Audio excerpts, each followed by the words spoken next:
I mean, I think you were asking why genetic modification always comes up with GMOs. Is that what No, so as soon as a question about GMO comes up, it tends to always go towards genetically engineered crops. And there's always been a big discussion of, like for example, Monsanto and how they use it the wrong way, and then it goes directly towards that way.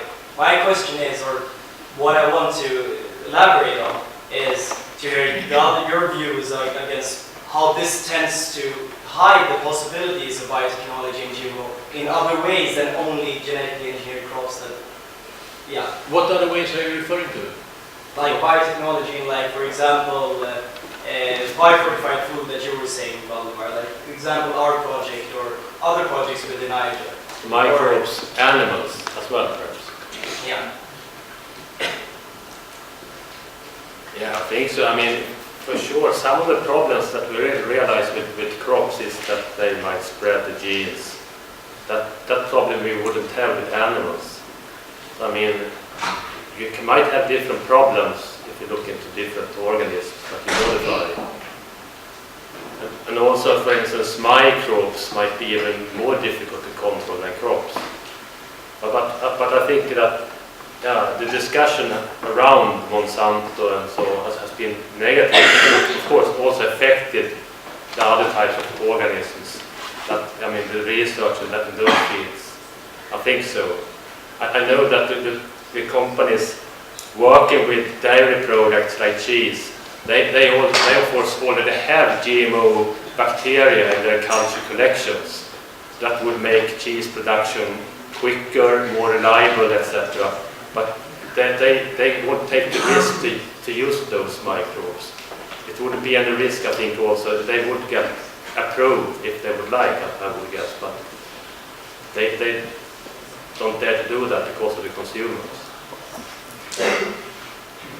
Why are the risks different in, for example, animals and crops? I mean, animals is easy to control, but you have microbes are the most difficult ones, of course, and more prone to exchange genes as well. Maybe we're not so good at controlling our animals in Australia. Just take the rabbits, for example. So I don't know how we can control some animals, but you know, maybe the focus is on the negative focus is on crops because people don't fully see the benefits as much as they do in other areas like medicine. Yeah, we have another question from the audience. I was coming back to what you were discussing before about what genes that could potentially be transferred. And I mean, there were some, at least the first generations of genetically engineered crops. In some cases, they made their genetic constructs in bacteria and they used selection markers like antibiotic resistance genes.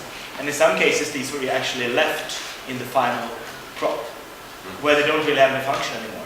But it still means that there's an enormous amount of resistance genes in this case. When you grow this, that will end up in the guts of animals when they eat this and so on, which could theoretically at least transfer these genes to the microbial flora of the animals, which is